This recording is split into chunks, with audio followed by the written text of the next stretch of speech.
Hello, this is Mark from the MeTechie channel. Thanks for joining me on this video. Now, if you've stumbled upon this video, you're probably looking to do some research before you purchase. That's why this video was made. I am in no way sponsored by the manufacturer. I don't know them from Adam. It was something I just simply bought from the internet after looking at a couple of videos where it looked like it might do the trick. Went to Amazon, purchased it. Now here it is. We're going to unbox it and take a look. Today we are doing a quick review of the Compucleaner 2.0. This is essentially a pressure air duster. It's electric. It plugs in. It doesn't require batteries. That can be both a good thing or a bad thing depending on who you are and what you need it for. The battery ones are neat in that they're rechargeable and that you don't have to fuss with the cord and you can get anywhere up underneath things and without struggling with the cord and figuring out where the cord plug is and how long the cord needs to be and running out to the garage to get an extension cord. But by the same token, then you're futzing with batteries every time you go to use it. The batteries aren't charged. Then you got to go open new batteries. Then you got to put the batteries in and worry about all that. So again, it depends on who you are and pick your evil, whether it be batteries or plugs. This is the way we're going. I chose plugs. I got an electric drill that plugs in and I never looked back. I had it for 15 years and I'll never get a battery drill ever again. I'll always have an electric drill. Just for the convenience of knowing I can plug it in. Yes, I do have to run and get the extension, kind of a pain, but anyway. This is the Compucleaner 2.0. It's durable ABS plastic electric high pressure air duster, computer cleaner blower, keyboard cleaner, and I think they're talking about this type of keyboard. But when I bought this, or why I'm buying this, is because of this type of keyboard right here. These electronic keyboards are my babies, and I actually train people on how to use these keyboards on another channel. And it's important when I get those close-up shots that there's not a lot of dust and debris and things like that. You always want the keyboards to be looking their best, and you want them to be running their best. So I figured I'll get this to blow the dust away, and we'll see if it works or not. So that's why I got it. But great for laptops, desktops, anything that needs to be dusted. I mean, I suppose you could use this under the fridge and in and around that area, but I'm sure it's going to blow a lot of dust. You might want to wear a mask, which you probably have. Maybe even, the goggles or whatever. But and then for those people who are really cleaning out something dusty, the advice is to dust it outside. That way you don't get the house full of dust everywhere. It's high pressure. It blows immediately and continuously to get the debris and dust out. It's got multiple uses, an alternative to compressed air gas. That's a big selling point these days. Why would you get an electric thing like this when you can just go out and get those cans for cheap? Well, the cans are cheap, but when you think about that over time, it doesn't really add up. Plus, it's an environmental thing. It's a consumable. Now you're having to buy something, throw it away, buy something, throw it away. Just not good practice. I know this firsthand because I've owned a computer company for 26 years, and we've always bought the cans, starting from day one. No more. We're not going to do that anymore. We're going to have this duster to be the thing we use for that, and I think that goes a long way into the right move. So it's got multiple uses, as I had already mentioned. Strong and effective. They're saying that it's more powerful than even the air from a hairdryer, which, hey, why not use a hairdryer? Well, you don't necessarily want to heat up the thing that you're dealing with.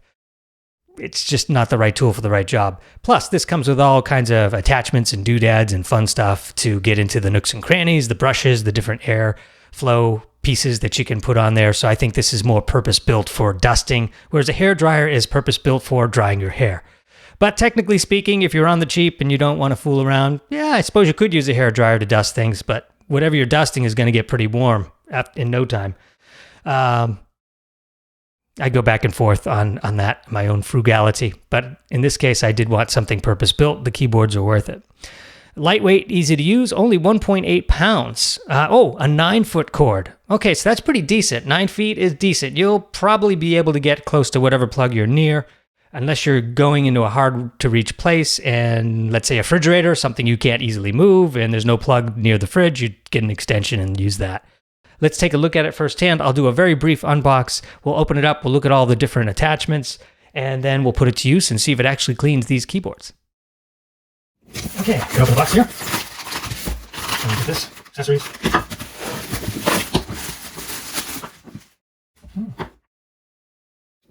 Cord is really thick.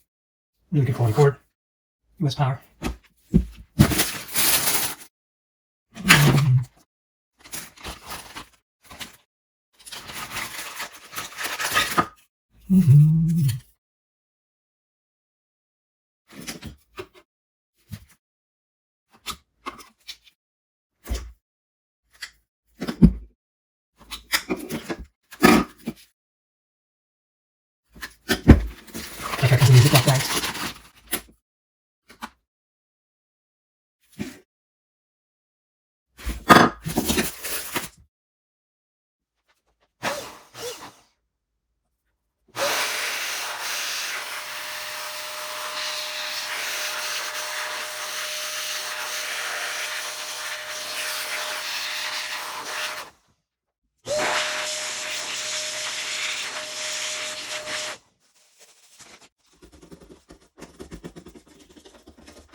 So I thought I would try this on one of those organizer boxes, the kind that have a little bit of a felt lining. And you can see that everything sticks to this. It was sort of caked in white dust, that lightly colored dust, the hard stuff to get out. I think probably a vacuum cleaner would have ultimately been more effective, like one of those bristle canister vacs where you have the bristle brush and you scrub it and then it vacuums it up. I think that would have been slightly more effective, probably even quicker. But it just goes to show that with the combination of the brush and the blower, that you can essentially do the same thing. So it does have multiple uses, not just for electronics. Being a musician, my ears are very important to me, and I always wear ear protection when I'm working with a vacuum or a blender for any extended period of time. I know that sounds probably crazy to a lot of people, but actually extended noise for a long period of time can damage your hearing. And right now I can't afford to lose any hearing because I've played in bands for about 35 years. And that's the quickest way and the shortest path to losing your hearing is playing live music over and over again, hundreds of gigs. With that said, besides wearing ear protection, I thought I would show you a decibel test here. And we can see that technically the unit is within safe levels. So I think we're good there. Keep in mind that when I did this test, I was about a foot away from the source, which might be, you might even be further depending on where you hold the unit. If you hold the unit about 2 feet away, you're not going to have a problem, I don't think. This is my way of folding it. Here's a little air filter at the bottom. You just take it out. It's very easy. It's not glued in or anything like that. And then I just took the blower itself and reversed the dust out of it. Just blew it right out with the blower very quickly. Piece of cake. So the unit, I think, is a good value for the money overall. It's very powerful. When I turn it on, it actually dims the light in the room, so you know there's a lot of power going into that unit. So it does blow a lot of air. It does make quite a bit of noise, like any vacuum or air blower would, as I already mentioned in my sound test. The thing I didn't necessarily care for was the fact that when you push the button, whether it be the top button to go on the high speed or the low button or lower on the button for the low speed, it took some effort to push that button and hold it. It doesn't hold by itself. There's no locking mechanism. And I'm sure that's a safety mechanism so that it doesn't stay on all the time. It's not unlike something you'd blow up an air mattress with. Those types of pumps, it's kind of in a way, it's kind of like an air mattress pump. But I think it is a little bit more purpose-built for dusting. So overall, I think this product is worth it, and I hope you enjoyed the review.